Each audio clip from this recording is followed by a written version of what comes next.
This is episode number 15, featuring Kathy Anderson.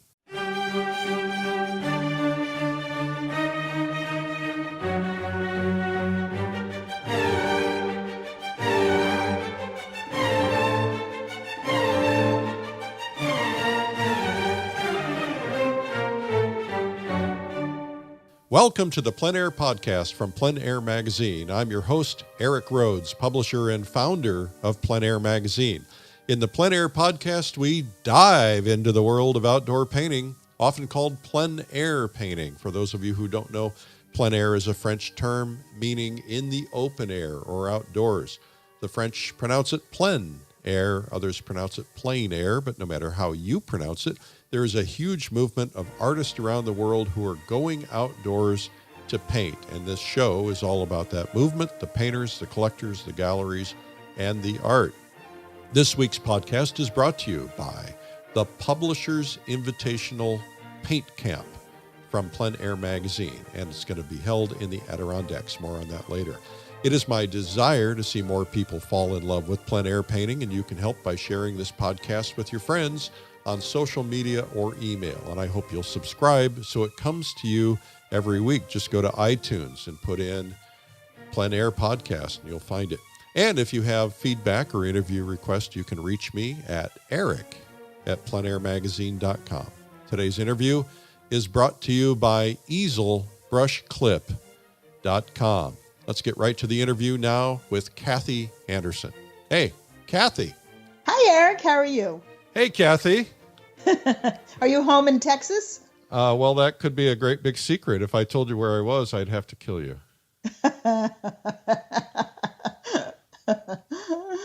That sounds like our usual relationship. Yeah, it sure does. Well, I think that it sounds to me like it's going to be all downhill from here. It is actually going to be all downhill from here. Yeah. Well, I'm so glad to have you on the official podcast. You're now officially famous. Oh, from this moment on? Yeah. We're up to like 45,000 people who listen to this thing now. Really? Oh, gosh. I know. Ye of little faith. Well, I guess we should probably talk about something that people care about, right? I guess that would be a good idea. Okay. Well, I'm going to just start out and slam a bunch of questions your way, and then you can answer them for me. There are people who are at various levels of entry who listen to the podcast and who, even though most people know who you are, there are probably some people who don't. So why don't we just kind of start out and say, what is it you do anyway? What do you God, I've been asking myself that every day since I've gotten home from wherever I was last. I'm sitting here in my studio surrounded by unfinished paintings because I paint from life 90% of the time and come home from trips and workshops and wonderful places like the convention with all these paintings to finish. And somehow I'm not quite getting to them, but I'm predominantly known as a floral painter, although I have many subjects that I like to paint. I'm one of the Putney painters that's lucky enough to be with Richard Schmid and Nancy Guzik. And so, well, let's stop there, and then we'll go into some of the other stuff because you can't can't spew it all at once. Okay. Yeah. Floral painting. So, how did that all begin? Well, how did that begin? I've always been a gardener. My mother was a gardener. I've always loved flowers. The first paintings I ever did were flowers and animals, birds. What age were you when you first started painting? Probably high school. Yeah. And then out of high school, I actually worked in watercolors and painted flowers, and it was just the subject I've always been drawn to. So flowers. Did you have some kind of art education in high school? Did you have something that inspired you or got you excited about painting? I think it was more animals when I really started, but a combination of the animals and the flowers. But, my formal education was in advertising art, which I never really did anything with. And, from there, I just went on to painting watercolors for outdoor shows. And so you went to school to become, what, an illustrator? I guess so, advertising art. And I just wasn't, it didn't appeal to me. I couldn't come up with ideas for things. And, I just I just morphed in a different direction. So where did you go to school for that? University of Farmingdale, SUNY Farmingdale in Long Island. Okay. An advertising it was advertising, but like I said, I didn't know anything. So what you're really saying is that you wasted your parents' money. Exactly. Thank you for cutting to the story. Yeah, and I'm sure your kids have carried on that tradition, right? Exactly, they have. Well, tell us about your family. My actual older son is right here, right now, just arrived from Germany with his girlfriend last night. They were traveling in Bangkok and Myanmar and Cambodia, and they're now ready to settle down someplace, I hope. Right, Chris? And my younger son right now he's a builder, and he's in the midst of... Is his name Bob? Ben. Oh. Ben is the one who's Ben the builder. He's the builder, and he's an artist to building a life-size elephant down in our woods out of logs, gigantic life-size elephant. Wow. For a big film festival and music festival that's going to happen here this summer in Connecticut. Oh, cool. Very interesting. All right. So you're in Connecticut. And my husband, of course, who builds all my frames, does all my shipping, my computer work, my website, my photographing. That was my husband. Okay, cool. All right. So when you first started paying attention to art, were there paintings that you saw for the first time that really inspired you or really spoke to you? Specific names of paintings, if that's what you're... I mean, for instance, when I was a kid, I remember going into a museum. I think probably it was the Frick, but I don't remember at the time because I was like 9 years old or something. But I saw this giant painting of pirates fighting on these burning ships, and that cemented itself into my brain. It was one of the first times I realized that somebody could make something really cool with painting. Was that an N.C. Wyeth painting by any chance? I don't think it was N.C. Wyeth, but I don't know, actually, because I was a kid. But I'm asking the questions here. Stop it. Remember who you're talking to. So the answer is that my parents did not expose me to art at all. So I didn't even go to museums as a child. I didn't go to museums until I was an adult. Okay, young. So was there a first time, though? Was there something that you had a moment with a painting and you said, this is really going to inspire me? Yes, actually it was. And it was some random outdoor show on Long Island that I was at. And I remember it was a gigantic painting of daffodils. And I was it made such an impact on me. I thought, oh my God, how could anyone paint something like that? And beautiful daffodils and just this big spring painting. I don't know who the artist was. I just, that painting sticks in my mind as just really, really impacting me. And now it's like a million things I could name. Okay. Well, I think it's important to kind of understand from where you began. Mm-hmm. So what do you want to talk about? Oh no. You started talking about the Putney painters, and tell me how that all began for you. Were you one of the original Putney painters? Did you join in? Because you don't live in Putney. You live in, Ridgefield, right? Ridgefield, Connecticut? Reading, Southern Connecticut. Yeah, Reading, Connecticut. Reading. Oh. Yeah. Okay. Yeah. Sorry about that. So, there was an outdoor show that I used to do all the time in Sherman, Connecticut, and Richard lived there when his girls were young, and he came back to that show every year just as he's such a loyal person.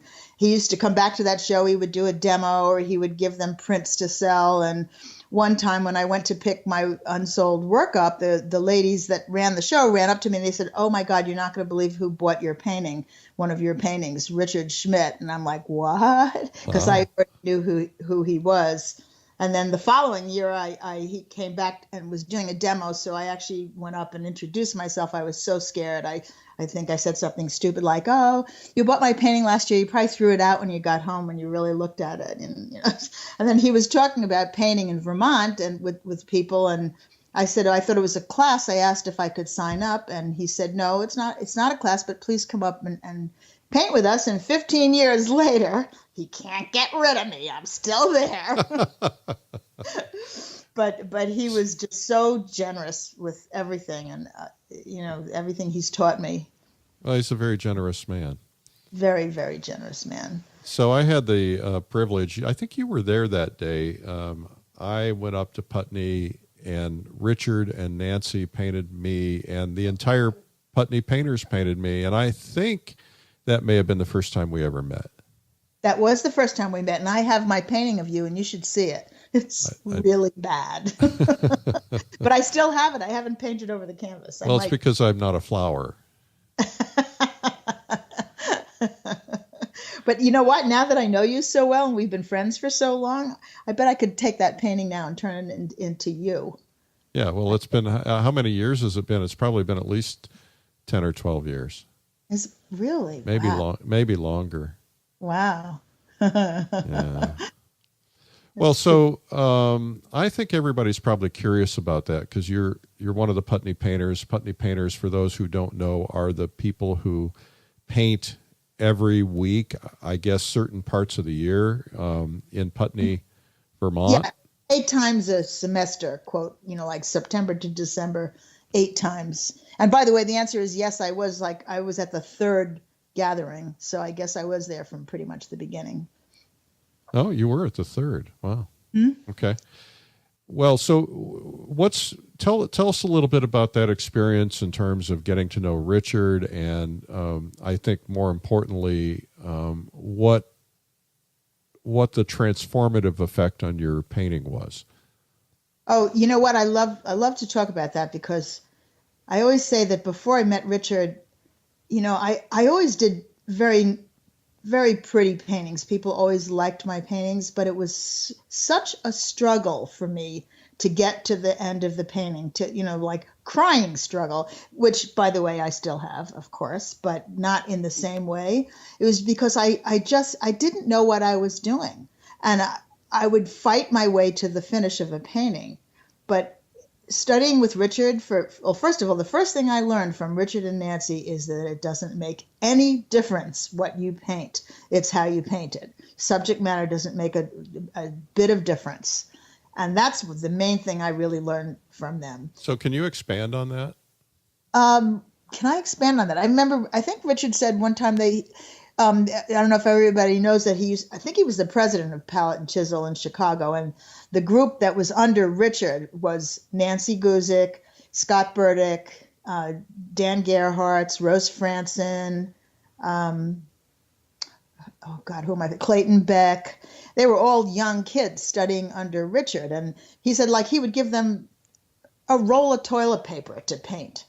And Nancy can paint a roll of toilet paper so that you would want to own the painting. Well, I understand from what you told me, and Nancy will probably confirm this, but you told me that she actually keeps a palette loaded with paint in the bathroom so she can paint rolls of toilet paper on a regular basis. I think those 48,000 listeners, I think they're all going to go away after they're going to go statement. home and get all their toilet paper out. No. Nancy actually doesn't paint toilet paper anymore, to my knowledge. Okay. So expanding on the concept of it doesn't matter what you paint, it matters how you paint it. Is there any specifics that you can give us that might resonate with people, that might be helpful to them in their careers? Well, what I was going to say is that through the knowledge that I gained with studying with Richard and years, because I'm a really slow learner, through the knowledge I've gained working with him, knowing what to do, it's not that I think one of the proudest things I have about myself at this point is that I, of course, still make all the mistakes, like, lining something up together, or if something's the same size or whatever the mistake is. But now, 95% of the time, I catch it before it goes out. I can always catch it. So my eye has been so trained, and I would love to tell people how hard that was for me to learn. And that I feel like if I learn that, almost anybody can learn it, because it's just a matter of the knowledge I gained from working with them and seeing how they see things translated into how I see things has made it makes painting so much more fun. I mean, I don't want to fight through a painting. And I still have problems. Actually, one of the greatest things, Richard, we just had Putney painters on Saturday, and he said, when you don't know what to do with the painting, do not touch it. Do not touch it. You put it aside and you research, you look through your art books, you do whatever it takes to figure out what to do to the painting. He said, don't ever pick up a painting and, oh, I think I'll try this, or I think I'll try that. He said, that's the surest way to ruin a painting. That's what he just said on Saturday, as I was doing that very thing, by the way. Well, we've all been through it. You know, we've all had a fairly decent painting that we've destroyed by going too far. Mm-hmm. Yeah. Or trying things that you don't really know what you're trying to accomplish. Yeah. Well, I'm going through that right now. As a matter of fact, I decided to try a completely new technique that I read about in an antique book. And it was about Joshua Reynolds and how he painted with a combination of a lake and a Prussian blue, and he did everything in monochrome, and then he glazed. And so I did that, and I'm struggling with it, and I kind of screwed it up. So I get that sounds really interesting. Yeah, well, it's kind of fun. I never do things like that, actually. I should take more risks than that. Yeah, well, you come on over to my place and we'll take some risks together. So, I think one of the things that I remember learning from Richard, which I thought was really profound, he said he spent years making mistakes and then correcting them later, and so he now focuses on trying to get it right the first time so he doesn't have to repair them later. Well, the difference between Richard and pretty much everybody else, not everybody, is that he remembers everything, and if he makes a particular mistake, if that's what you call it, he won't do it the next time. He remembers and learns from what he does. I might take 10 or 20 or 50 times before then I finally get it. Right. But, so what are some of the other perhaps moments of learning that were valuable to you studying with Richard? And you didn't really study, I guess that's not the right word. You were a paint group, you painted together. We paint together, but Richard will usually get up and walk around. I mean, we're just so lucky. He gets up and walks around, and he'll sit down and he'll do a little something on your painting, one little couple of brush strokes, and make it absolutely gorgeous, just what he was thinking when he, you're right. It's not study, but he talks all the time. And then our lunches where everybody you were there, Eric, when we sit at lunch and everyone talks about something with art. Somebody brings up a topic, and well, you know what? I don't even want to get into it too much because I don't want people to come away thinking, oh God, I could never be there with the Putney painters or be with Richard, so I'll never, whatever. Because that's really not true. There are so many incredible artists out there to take a workshop from and learn, I mean, my recommendation when I teach is I say to students, I think it's a great idea to take a workshop with the same person a couple of times and then just go home and work on what it is that you think that you've learned, and only take a workshop from somebody that you love their work, or they're addressing a subject maybe that you're madly in love with. I think that's great advice. As a matter of fact, that's kind of how the PleinAir convention was designed, where we learn in the morning and then we paint in the afternoon. Mm-hmm. The idea being that you want to go out and cement those ideas. Since I've been back from the PleinAir convention, I attended the pre-convention workshop with Matt Smith on the first day. I couldn't on the second day because it was opening day and it was too busy. But I am trying to now cement those ideas. I went out and I bought his entire palette and all the exact paints that he said, because I just wanted to make sure that I could completely and fully understand what he was teaching. And then there were other people whose stuff I watched as well, who, there are certain things that I want to cement, because I had, I think I said in the last podcast, I had such tremendous success with C.W. Monday the year before, where he taught a lot of principles. But I think the goal is, when you attend something, whether it's a workshop or perhaps a convention or anything else, is if nothing else, because it's overwhelming, there's so much stuff, if you can just take two things two things and say, I'm going to master those two things. You Mm-hmm. know, take your notes and write action next to it, and then master two of those things before you try to take it all on, because it's very overwhelming. I totally agree with you. And first of all, I'm going to formally apologize in front of 45,000 people that you presented me with that challenge, and I didn't write anything down yet, but I will. Don't worry, Eric, I will. It's just because that I don't write very well, and I have trouble remembering things that I learned. But I will take your challenge. So it may take me 5 years, but I'll get there.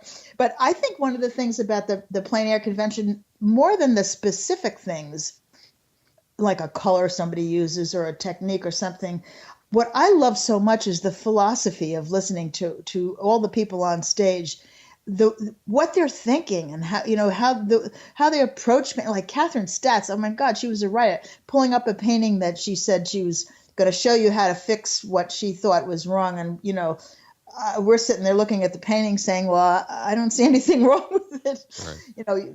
It's just listening to the way everybody approaches what they're doing, and everyone on stage, that what their thought process is, what they do when they go out in the field, and how they deal with this. And I mean, George Gallo, like, he was hysterical. I mean, it was just that, to me, that's what I take away more than listening to.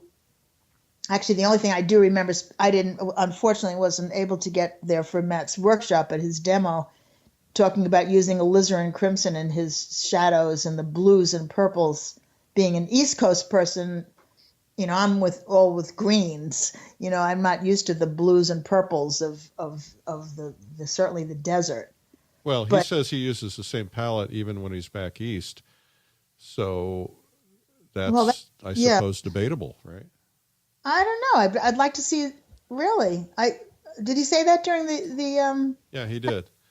Oh. Yeah, he says he uses the same palette no matter what. So I think that's an interesting thing. Now, you tend to follow Richard in terms of when you first paint. I've watched you paint. I had the pleasure of painting with you on a number of occasions. And last summer, you were in the Adirondacks with me at my thing up there. And you kind of start out by laying things in with a kind of not an underpainting, but interesting, exciting brush strokes in a very thin, transparent red oxide or brown oxide. Is that right?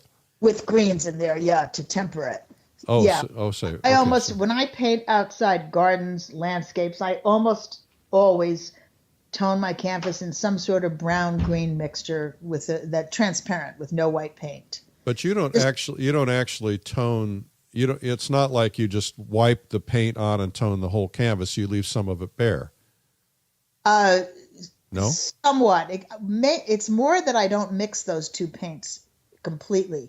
Like if I put transparent oxide red or brown and then Viridian on my palette, and then I mix, I stick the brush in with a lot of turp on it.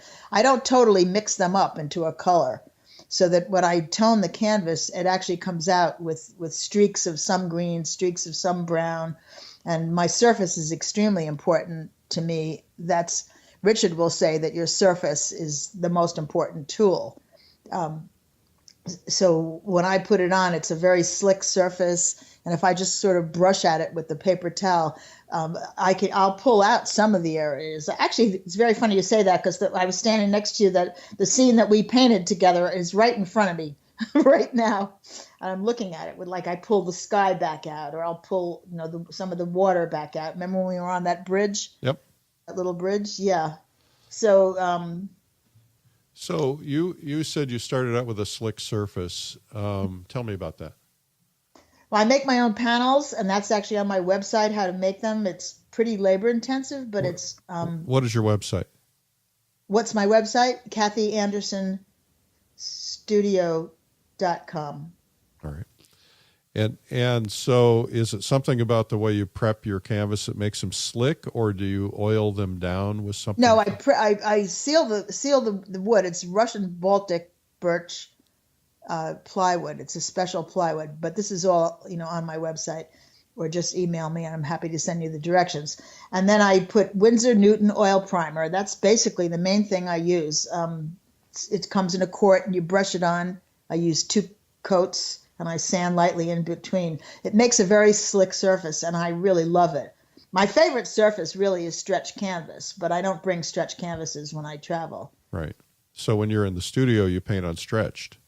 If I'm especially bigger paintings, yeah, I do. Oh, I paint pretty big plein air. I've done a 30 by 40 is the biggest I've done plein air.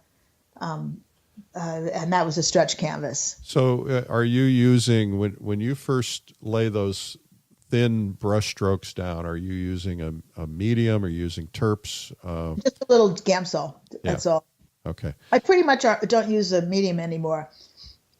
Okay. I mostly use the paint, when it's nice and fresh out of the tube, it's enough. Okay. Your career has really been booming. I don't know how long it's been booming, but it seems like it seems like it's been going pretty well for a while. Are there specific things that you consciously did in terms of career building? Yes, there are, and I would say that, and Richard used to say this too. For an artist to enter some of the bigger competitions is very good visibility, like OPA and Allied Artist and some of the bigger competitions. When you enter those, they often have their shows at major galleries, and I'm pretty sure that that's where a lot of galleries, I've been told by some gallery owners, that's where a lot of galleries are now look at their new artists from. I mean, remember the old days when you walked the streets with your portfolio book and went in and, the gallery owner would roll his eyes at you when he saw you pull out your portfolio. But somebody told me a while ago that some of those major shows like, the salon shows, and that's where a lot of the galleries are looking to see new artists, and they do look at. I mean, once you reach a certain status, I don't know that you're gaining more from being in those shows, but it's very high visibility to get into those bigger shows. Yeah, as a matter of fact, I'm working on a product right now, which is basically a DVD series on how to get into galleries. I may never get it done. I did see a little piece of that on.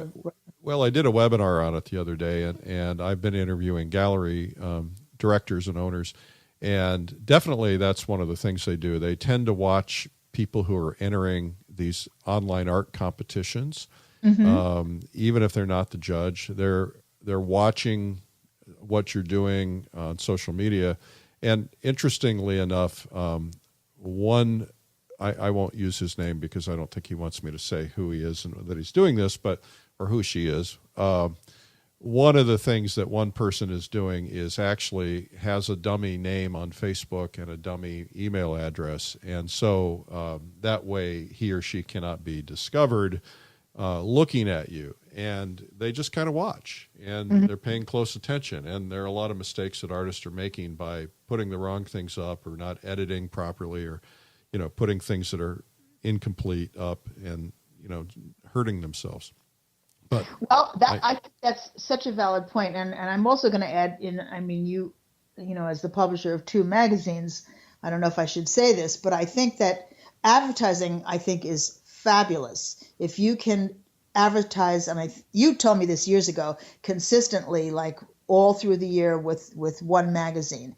If you can't afford to do that, I don't know if I should be saying this, Eric, but I think that if you just can afford to buy 1 quarter-page ad all by yourself one time, I don't think that's a viable thing to do, because I think you might get a little bit lost. If you can afford to buy a quarter-page ad in conjunction with a show, that I think is very viable. Like if it's the OPA show and then there's 2 pages or 3 pages of ads for the OPA show, then you're linked with that. But just to buy an ad, if you aren't a name person and that people know, and you're just all by yourself, I'm not sure that that's such a great idea at the beginning. Why would I not like that? I don't know, Eric. Well, I think you're absolutely right, Kathy. I think that if there's an event or a specific thing, for instance, if there's a section, let's say it's the OPA section and there's a chance to have ads in those sections, then that's where buying a single works. Or if there's a specific event, that's where buying a single works. But if you're trying to build a career and build a brand, that's when a single is less valuable, because you have to repeat time and time and time and time and time again so people get to know you. Right. And that's where it becomes really effective. I was talking to CW on a podcast last week, and he was talking about how critically important that was towards building his career. And so, I mean, there are times, and I tell people that, yeah, size matters, but it's better to do repetition of something smaller than it is to do one of something bigger. I totally agree with that, Eric. That's kind of what I was trying to say. Because, I've known people who say, "Oh, I think I'm just going to take an ad out," and I'm thinking of somebody I knew whose work was a little bit weak, and I did say to them, I don't know that it's really going to get you anywhere. And actually, this takes me into a different thing that I was going to say. Well, wait, because I just want to stop you there, because I want to make a point, and hold on to that thing, because imagine going to the doctor, and the doctor says, "I'm going to give you an antibiotic so you can get over this," and you take one pill. It's the same thing. You have to, it's a process. It's a series. Now, what's your other thing that you... My other thought was, I think that I remember Albert Handel said this a long time ago to me. Oh God, it's 3 things. I hope I remember the 3 things. Your face, your work. What would be the 3rd thing? Oh my God. Your name. Your name. Thank you. That's what he said when you want to take an ad. Your work, your face, and your name. Yeah. In other words, it's the whole of you. So I was going to say, if you can afford to travel, I think it's an excellent thing to be able to go to a lot of shows and get to know, openings, and get to know people, and get, so people, oh, there's, Kathy Anderson again. I remember her. Hey, we don't want to say why. But so it's real easy for us to look at you and say, wow, she's Kathy Anderson, and she's very well known as an artist, and she's in a lot of galleries, and she's successful, but nobody knows about the struggle. Tell us a story of your struggle that we might not know. Oh my God. I remember when I went to a gallery in Southampton, and I walked in the door, and I made an appointment with her because I was in a gallery in East Hampton on Long Island, and they were retiring, the ladies, and they recommended this other gallery in Southampton. So, and I made an appointment to go in and see her, and I walked in the door with, and she rolled her eyes at me and turned to the person standing, and she was, "Oh God, here comes another artist." Oh. It's like, but guess what? She loved the painting I brought in, and I was with her for 10 years until she dropped dead. Kathy, that's not a struggle. That's not a struggle. That's a 10-second moment, and you overcame it, and you got into the gallery. Tell us something tell us something where your heart was completely broken, and you were destitute on the streets, and you had to turn tricks or something, just to survive. Eric, look at me. That never happened. Not anymore. Oh my God. I'm going to get letters. Don't send the letters to Kathy. She told me to say that. The struggle was my paintings, trying to get the paintings. What do you mean struggle? I don't know what you're talking about. But wait a second. I wanted to finish my other thought about supposing you go to all the openings, you're getting known, everyone knows who you are, you're taking out ads. You know what you have to back it all up? The work. Yeah. It's all about the work. Your work has to be the quality that backs up everything else. Well, how do you know when you're at the quality? Because, I can tell you, and I show this and teach this in my marketing sessions. I can tell you that quality is really critically important, but we've all seen quality that has sold phenomenal large amounts of paintings that was all about the marketing. And so, yes, we do want the quality to be right. How do you know when it's right? How do you know as an artist when your time has come and you're ready? Because if you look back on the paintings you did 15 years ago, Cringe. you probably cringe, right? And yet you were selling art in galleries at that time. So, I mean, you know, at some point you've just got to get yourself out there. But so is there a way, is there a way that you feel that you have that confidence? Oh boy, I don't know. Am I asking too tough of questions? Because I can go back to the elementary move stuff. On to another question. That one was too hard. No, I don't know how. I don't, you know what? Actually, I don't like that question, because if you think, okay, I'm really good now, then I don't think that's not a good place to be. Do you ever think you're really good? No, never. Everett Kinsler, I remember him being quoted. Somebody said to him, what was the best painting that you think you've ever done? And you know what he said? The next one. Yeah. Well, he's right. Now, you have developed a really great friendship with Everett Kinsler. I'm very lucky that I live close to him, and yes, we socialize all the time. Have you learned anything from him? Oh, have I learned anything from him? Oh my gosh, life. That's what I've learned from him. Life. His painting. He's so passionate about painting, and he is never satisfied. I think that's the thing I learned about him. He is never satisfied, and he's 89. And he never stops working and being agonized over his paintings.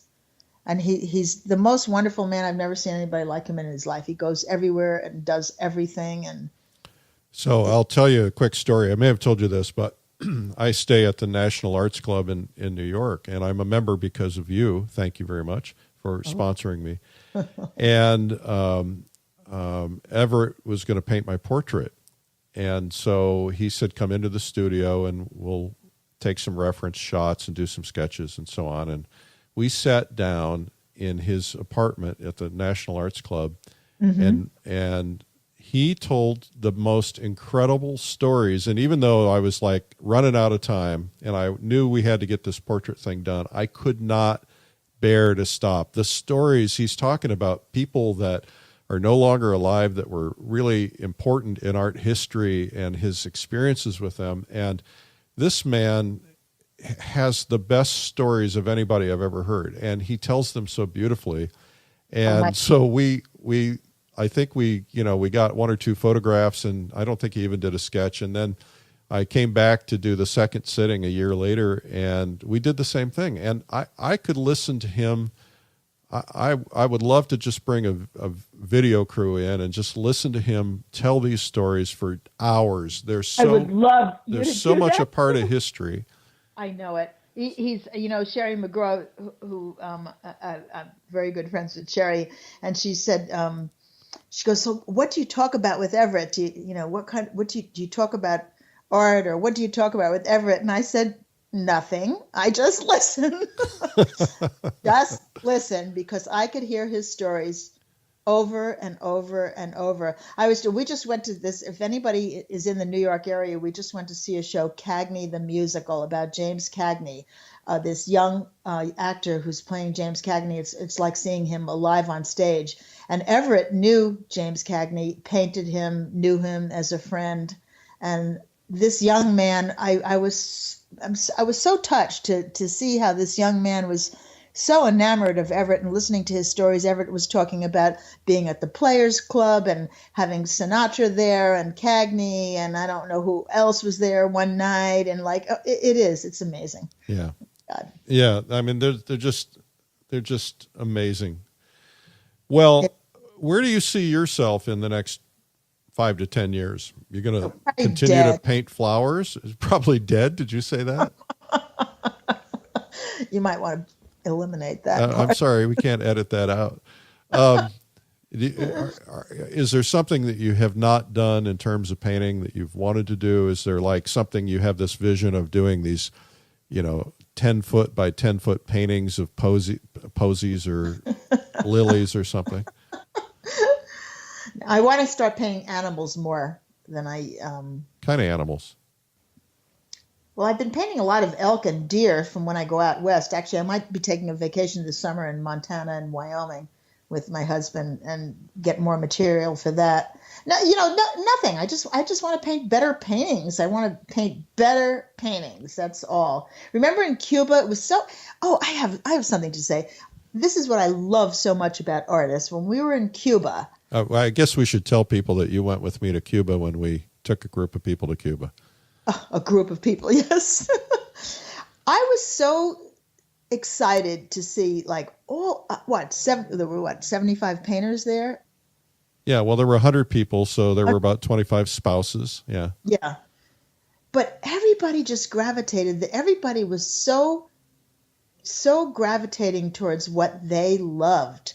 I mean, there were the car people, and there were the building people, and there were the people and street scene people. I don't know where I fit in, by the way, but everybody just was so passionate about. That's the main thing I can say about being an artist.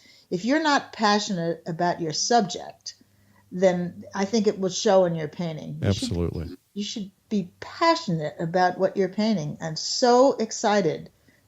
Yeah, well, that was fun. I was, as you know, I was there when we shot both of your videos, and I remember you were putting the scene together, and you were kind of creating the still life and placing the flowers, and I remember you giggling and going, "I'm so excited! I can't wait to paint this."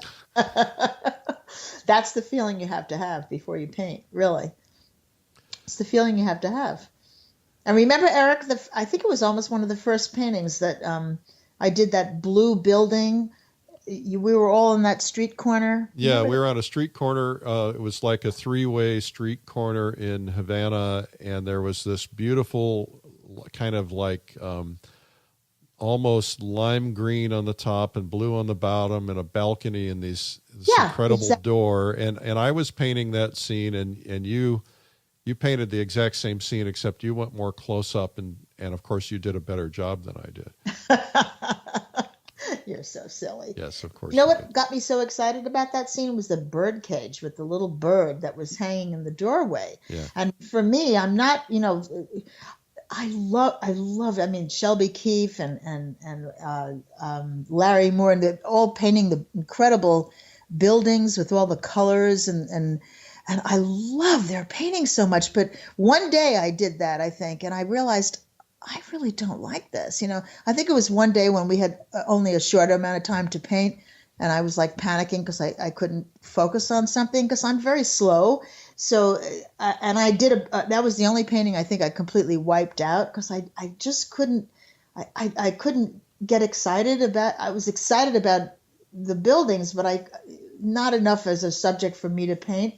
But that day when we were on that little patch there, what I loved so much was the blue of that building. Oh my God. Well, I think that's a thing I'd like to understand a little bit more, is that how do you know when you're excited? Because I'll walk out and I'll take on a scene, and sometimes I don't even know why I'm taking it on. And I heard somebody say recently that whatever it is in the scene that gets you excited, paint that first. Mm-hmm. Because, if it's the bird cage, for instance, paint that first. Maybe you told me that. No, I didn't, because I didn't paint the bird cage first. Oh, okay. And I struggled with the bird cage. I didn't tell you that, but I don't know how to explain that, except I think maybe sometimes people don't listen to themselves. Something might grab them and then they might instantly question it. Yeah. Say like, oh, maybe that won't make a good painting, or maybe somebody won't like it, or, blah, blah, blah.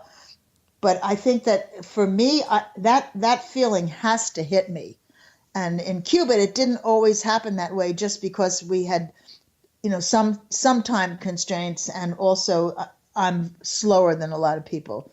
So, sometimes I had to force a scene, but you have to listen to yourself. You really do. And I think that everybody has that ability to listen to themselves. And sometimes I think you shut it out. Some people might shut it out a little bit, thinking, letting outside influences take place. Or I remember one time Albert Handel, he was up in Putney, and we have a house in Vermont near these gorgeous waterfalls, which I hope you come to someday, Eric. I'm coming tomorrow, as a matter of fact. Anyway, there's these 3 waterfalls, and they're all like a mile. You have to drive to each one. And I remember I took him, and we went to the first waterfall, and he goes, "Okay, I'm set." And I said, "Well, wait, don't you want to see the other 2?" And he goes, No. He goes, "Nope. Why would I want to see the other 2? I like this one." That made a huge impact on me, because anybody that goes out plein air painting, and you go out and you know, like there's so, like in the Adirondacks when we do that, Eric, there's so much out there. Like what do you choose? What do you pick? And Albert had that discipline, like boom, he just knew instantly. All right, nope, this is gorgeous. Why do I want to look someplace else?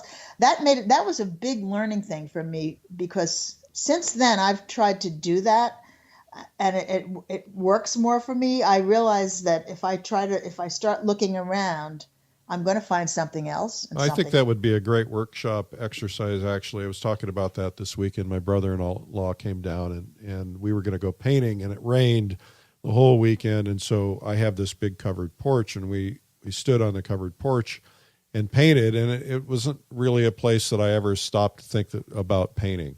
Mm-hmm. And I ended up doing a beautiful painting from something that I had never really looked at as a possibility of a painting. And I think sometimes, an exercise should be just to drop somebody down and say, find something right here and make it beautiful. And that kind of goes back to the toilet paper thing. Is Exactly. Yeah. That's actually a really great idea. Yeah. Exactly. All right. I've trademarked it, Nancy, Kathy. So let's fast forward to the point where, you have your own Putney painters. It's the Kathy's Painters group, and you're the senior senator who's teaching all the young puppies who are just clinging on your every word. What are the principles that you think are really important for painters to understand? You obviously do a lot of workshops, you do these videos. What are the things that you see as common mistakes and things that you try to help people overcome before almost anything else? Drawing. Absolutely drawing. It's the biggest thing that everybody fights with, I think. People who think that drawing maybe isn't important, they think they're just going to paint without knowing how to draw. It's my favorite quote, "Through knowledge comes freedom." When you have the ability to draw, that's something you can put, it's back in the back of your head, and you don't have to think about it. You have to know how to draw. It's so important. Carry a sketchbook with you everywhere. Draw anything. Anytime you can. Actually, you know what? Richard was talking about this on Saturday. He was saying that he used to draw his hand all the time. He would sit in school, and he was so bored that he would lay his hand on the desk, and he would be drawing his hand. And he noticed that when he put his thumb up a certain way, that there would be a straight line going down. And he studied everything about his hand. His fingernails, where the bone is, where the knuckles are. And that's what he did when he was bored in school. I mean, it's like, you have to know how to draw. And then I think the other thing is you have to be true to your own vision. I look at the Putney painters and how you can absolutely see the people that are going to really be successful, whatever that word means. But as an artist, to me, success means that you're loving what you're doing. That's the success. And I think the other thing that's important is not to create 1,000 Richard Schmid clones. I mean, there's only one. Oh no! Oh my God! There's only one Richard Schmid, and no. I see this as a problem. There are people who have very distinct styles, and there are people who go to their workshops and master those styles, and then you almost can't tell one from the other. Obviously, the master is typically better, but I think the key for everybody in workshops or studying under somebody is you've got to learn how to do it in your own way, in your own voice. You have to have your own vision. Yes. You can learn what I learned from Richard is learn how to draw, learn how to create those edges where you want them, learn the values, learn temperature, learn all of the things that you need to learn. But then it has to be your paintings. It has to be. But that is one thing I do see in Putney painters is that almost everybody there just paints what they love. They really do. I mean, we go to Putney painters and we're inside painting still lifes. And where is Charlie Hunter? He's outside painting the garbage cans or something. Painting a garbage can, exactly. Yeah. I mean, it's just, everybody does really what's true to them. You have to, whatever you love is what you have to be true to. But it's the skills. That's what I mean by through knowledge comes freedom. It's you have to have those skills.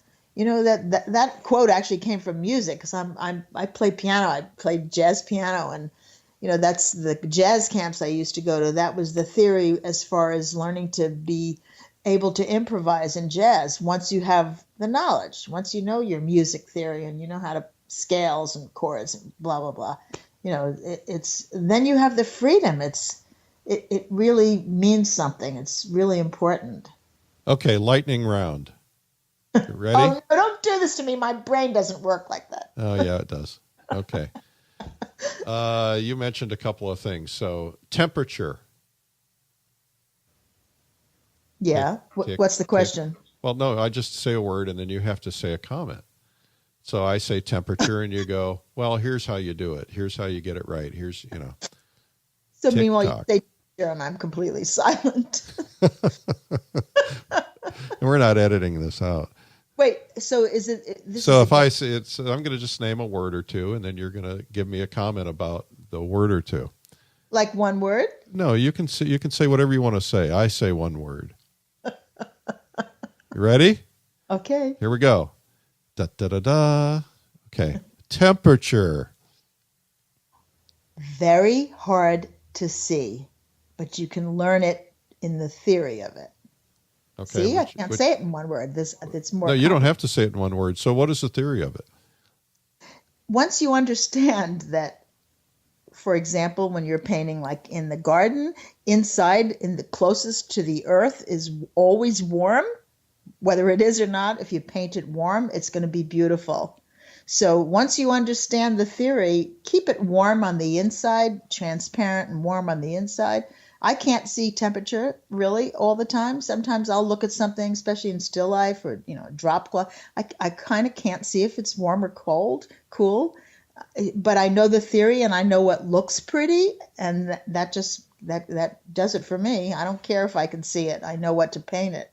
Okay. Next, color harmony. That's so important. That's 2 words. Color harmony. You can pick either one, color or harmony. Yeah, I get color harmony is like, it's like when you see a painting that's like, oh, isn't that a pretty painting? It has sky and blue sky and it has green trees and it has pink flowers and it has a little blue stream, on and on and on, and it's not harmonized. It's like, I always have a wash on my canvas when I start, always, that harmonizes my subject.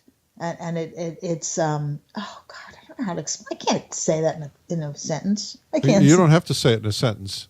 Well, I think that this is something that I find so many people struggle with is getting harmony right. It's hard enough to learn how to paint, and it's hard enough to learn how to draw, and then to draw in with paint, and then you've got to think about, okay, what do I do to harmonize this?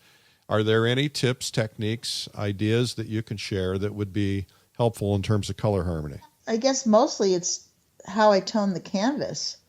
It's mostly how, like if I was doing a still life and I set it up with like a gray background, I would tone it a certain way. If I'm out in the garden, I'm painting, the garden, I practically always tone it with some form of brown and green. Because that's what's out there. That's what's in your garden. That's the earth. That's what's there. If that sets the tone. So my transparent wash that I'm putting down is setting the tone, and I don't always go over the whole thing. I have some opaque parts. Sometimes I do go over the whole wash, but whatever that beautiful wash is underneath is what's unified through everything. Do you try and resist as long as possible adding white into your painting? Yes, I do. How long do you wait? Oh, I can't answer that. Well, but when you how start, long do you wait before you have dessert? well, I have dessert first, and so I always know the answer to that. I would say mostly I never put white in my wash when I start. If I'm painting white flowers, I can't answer that definitively. I used to tell everybody, don't put white in whatever the subject is you're painting, especially in the flowers, until you're well along in the painting. And then I realized I was putting white in a lot, and I realized it's totally contradictory. So you were lying to people, is what you're saying? I was lying, basically. Most of my workshops are filled with lies. So if I said to you, Kathy, listen, life is almost over. You get one more beautiful thing or place to paint. You have one last painting to do. Where is it going to be? Oh, God, Eric. I need an hour to answer that. Okay, well, you better start quickly because you've got... Okay, probably, let me think. I'm closing my eyes, and I'm thinking that somewhere near incredible rushing water with beautiful flowers and bunnies running all Bunnies? I just came back from Whidbey Island. I have to give a plug to Carrie Giuliana's and Whidbey Island Fine Arts in Whidbey Island off the coast of Seattle. I just had taught the most incredible workshop, the most incredible people out there. Bunnies? Bunnies everywhere, bunnies. Okay. I have bunnies in my yard too, but there are also coyotes, and so there aren't as many bunnies. Tarantulas in your yard. I don't know. I can't answer that question. Is there somebody that you're just dying to take a workshop from or paint with? Actually, I've always wanted to take a workshop with Matt Smith, and stupidly I couldn't get out there early enough to. But I'd love to paint with Matt. Oh God, I hate trick questions like this. It's not a trick question. Okay, here's another trick question. Okay, so you can go back in time and have dinner with any artist in history for one evening. Who is the artist, and what do you want to ask that artist? I think we spoke about this on one of my DVDs, and you probably think I'm going to go way back in time to one of the old masters, but it's actually Bob Kuhn, because I think his animal paintings, if anybody doesn't know them, just Google him, Bob Kuhn. And he was alive when I could have met him, because I know people that were very close with him. Carol Swinney and Stephanie Birdsall knew him. I love animals so much, and I love animal paintings, and I think his paintings were so I could see the love of animals that he had, that I would love to have known him. I'm so sad to have not known him. So you talk about love. You can see your love and your passion for flowers in your paintings. Absolutely, yeah. Is there a way to communicate that, or is it just something that comes through? Is there a way to communicate it? Is there a trick to figuring out how to communicate your passion? How to make the love come through in your painting? Any subject, Eric. Pardon me? That would go with any subject. Yeah, okay. Yeah, it would go with any subject. So what you're saying is it's a bad question. Yeah. Okay. All right. Okay. So I'm completely out of questions except for the big last question, which I'm going to save. What do you want to talk about that we haven't talked about? Oh, gosh. I just love to teach so much. I had so much fun at the convention. Seeing all my friends and everybody's joy in loving to to go out and paint. It was like, it's so amazing.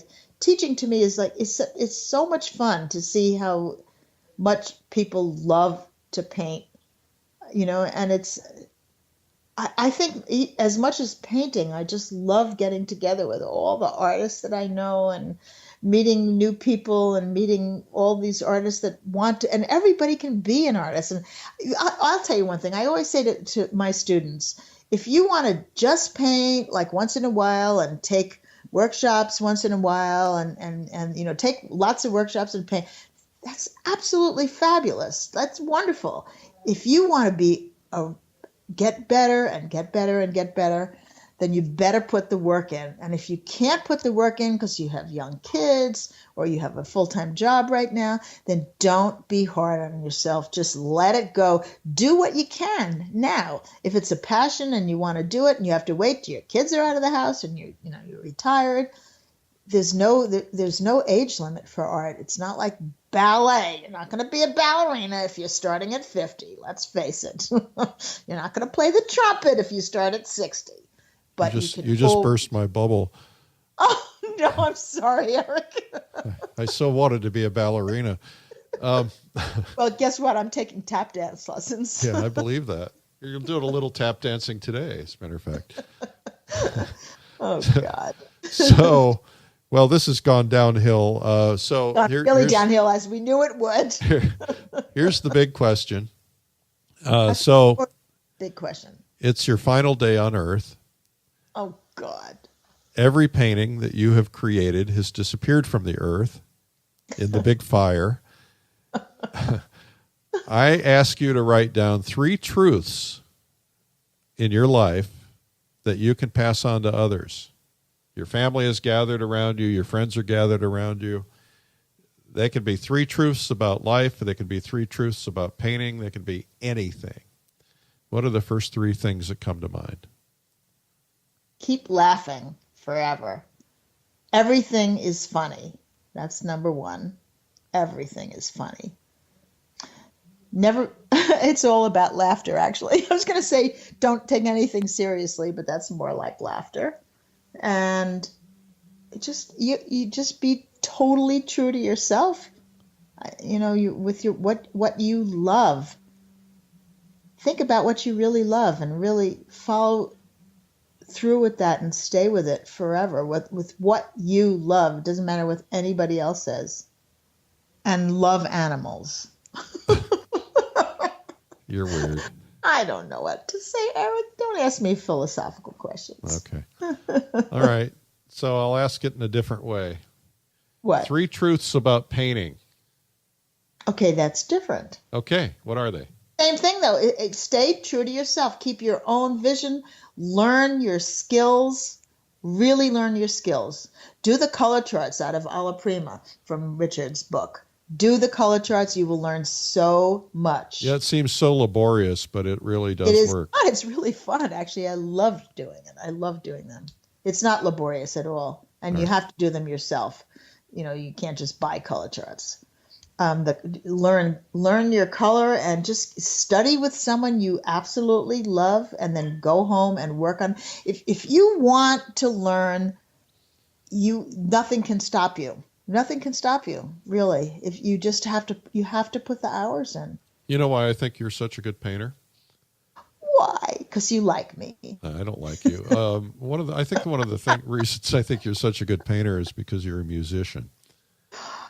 Really? Yeah, because I think that you're not one-dimensional, and you have other things that get you excited in your life. And Richard's a musician. Richard, you have no idea how many. Is a pianist. He is.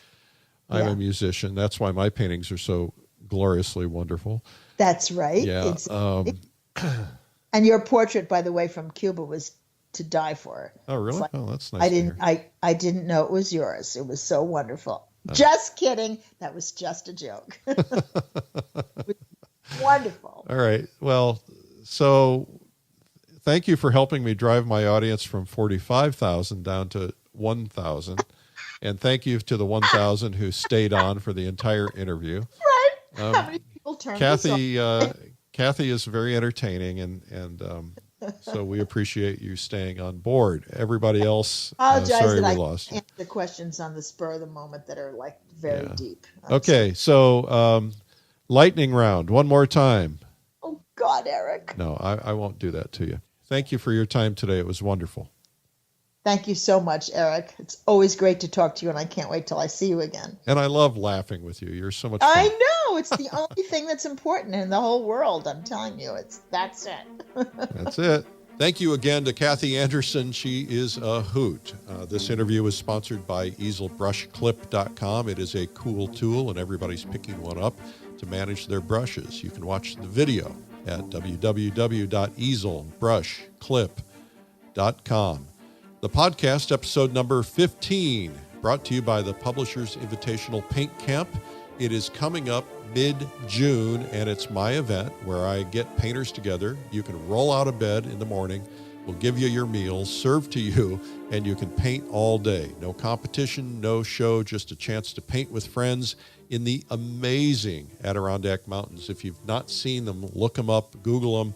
Adirondack Mountains are absolutely one of the best kept secrets in America. It's a beautiful place. It is a ball to be a part of this, and it's limited to 125 people. I think it's a chance to make new friends, and you get a lot of painting done. As a matter of fact, when I paint for a solid week, 2 or 3 paintings a day at this event, I become a much better painter. I always take leaps in my work after a week. So I wouldn't do it in my normal business life because I don't have time. So if you're like me and you have a job, this is a great way to have a concentrated effort in painting. Makes you better. We have a few openings left. You can visit publishersinvitational.com. That's publishersinvitational.com. Well, the Plein Air movement is still red hot, and it may be why Plein Air Magazine is the top representational art magazine nationwide at Barnes & Noble. Thank you very much. We'd love for you to subscribe if you're not a subscriber. You can pick one up in the newsstands, but you can get a bi-monthly subscription for about half the price you pay at the newsstand by going to PleinAirMagazine.com. Plein is spelled Plein. And air is AIR. PleinAirMagazine.com. Well, let's do this again sometime, like next week. We'll see you then. I'm Eric Rhoads, publisher and founder of PleinAir Magazine. And remember, it's a great big world out there, and you need to go paint it. We'll see you. Goodbye-bye.